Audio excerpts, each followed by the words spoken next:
Hey everybody, Rickurian here, back again with another exciting tale of science fiction and magic gone, well, I'd say awry, but really it's just a matter of how you put that to use. After all, yeah, magic is in the hands of the corporate overlords that control our dystopia here, but that doesn't necessarily mean that we don't have our own little magic and technology to fight back, right?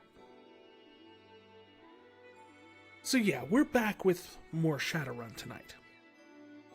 It's been a while since we played, and I still want to finish the game. It's probably been one of the more enjoyable RPGs that I've played in a while that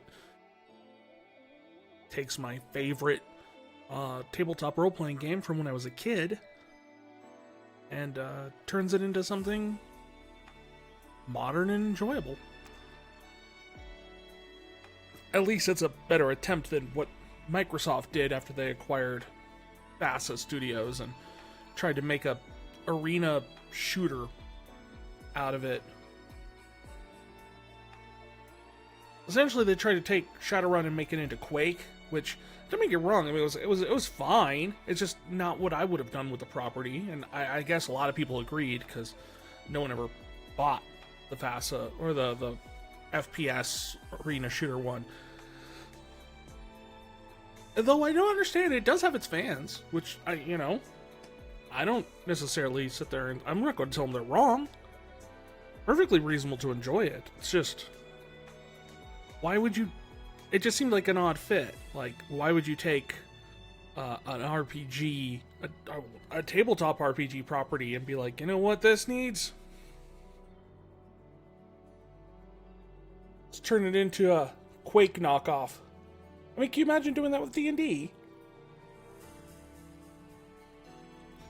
I mean, most of the times when they try and turn D&D into something else, at least it somewhat fits the genre, right? You know? They had one that was kind of like a Dark Souls-like game with Drizzt. And then, of course, you had Baldur's Gate, which I think is probably, the most well done. Although it always baffled me the fact that, like, 4th edition D&D, which I enjoy. I enjoyed 4th edition D&D. It was wonky in places, and it was different. It was very different. And I think that's what doomed it more than anything else, is it was like a completely different... It's not like a different page, it's a completely different book from what D&D was up to that point. And I don't think it was bad, I just don't think... Again, it's one of those things where it's like, I don't think it's what people wanted. However, for a lot of people who were coming into it, fresh, I never played 3rd edition, I never played 3.5, I never played Pathfinder. I hadn't played D&D since, I want to say 2nd edition. I think it was 2nd edition. And even then, it was hardly, we didn't exactly follow the rules for 2nd edition D&D either. It was just, friends having fun loosely based off of the cool stuff we found in a book. I guess you could say it was rules light, but with the rules being just using the flavor and playing pretend. We had fun. That was the important thing. And we were, late elementary school, middle school aged anyway. I think I was in 5th grade, maybe, when we were doing it. But it was funny, because, like, 4th edition D&D always had, like, a very video game-like feel to it. You had abilities that had cooldowns and things like that. And yet they never made a video game out of it. The closest we got was, like, a Golden Axe knockoff, which didn't use the rules at all.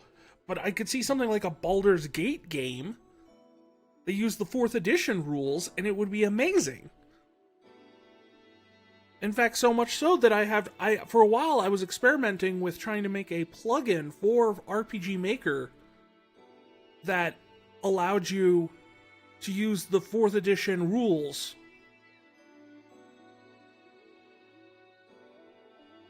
in RPG Maker and allowed like the dice rolls for the damage and health. And I guess the real trick to that is that if you are legit just adding like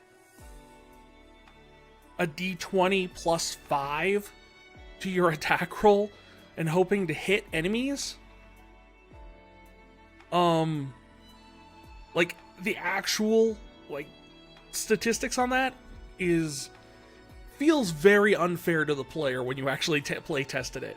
That's the one thing I found, is that if you actually play that with those rules that way, it's very, very, very uncomfortable. Not uncomfortable. Just, it doesn't feel very rewarding because you end up missing a lot. And I mean, the enemies are working on the same system, so it's equal, both sides. But that's the thing. It's just like, it just doesn't feel, it feels very grindy, and it doesn't feel like you're getting anywhere. And that's ultimately kind of why I set it down, because while the abilities and everything like that worked out really well, just the sheer like math mechanics didn't. It just didn't feel fun to play in a video game setting. So I suppose that's part of it.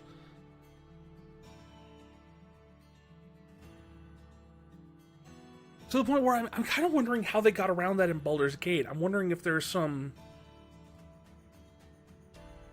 tweaking of the math behind the scenes, maybe? Where like those percentages to hit aren't necessarily 100% honest? I don't know. It's a thought.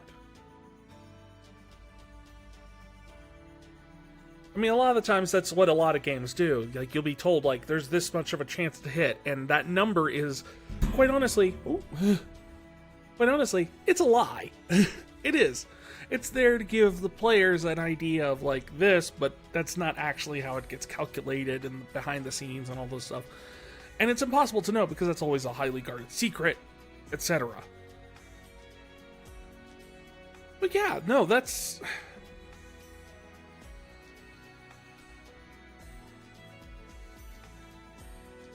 I always wondered if I should go back and finish that plugin for RPG Maker, just because even if we don't use the math for it, the ability cooldown system was always I thought was a pretty good idea. Having, you know, at-will abilities that you could spam, and then you had encounter abilities that you could use one per fight, essentially. And then you had daily abilities that you could use that were like massive damage kind of abilities that you'd have to go and refresh at like a camp to get back.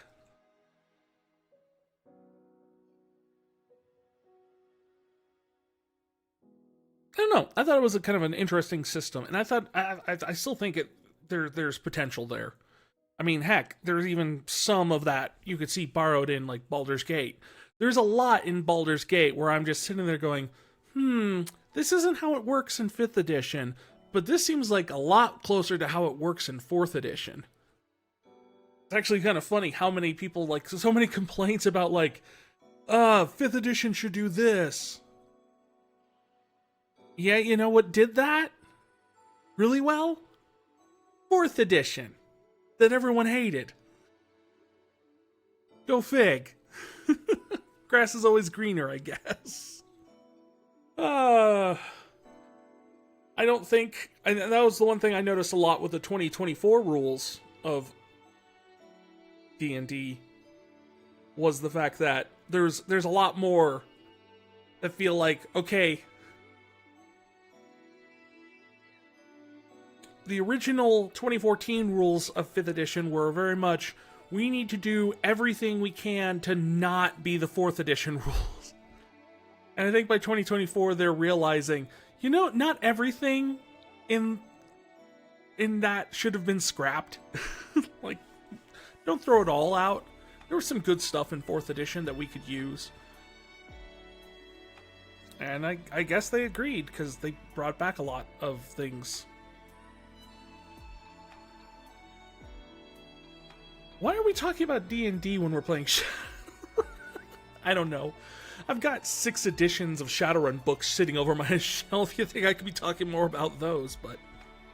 I suppose we should just get into the game for tonight.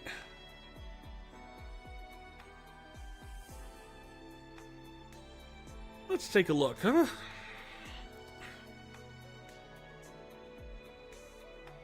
All right.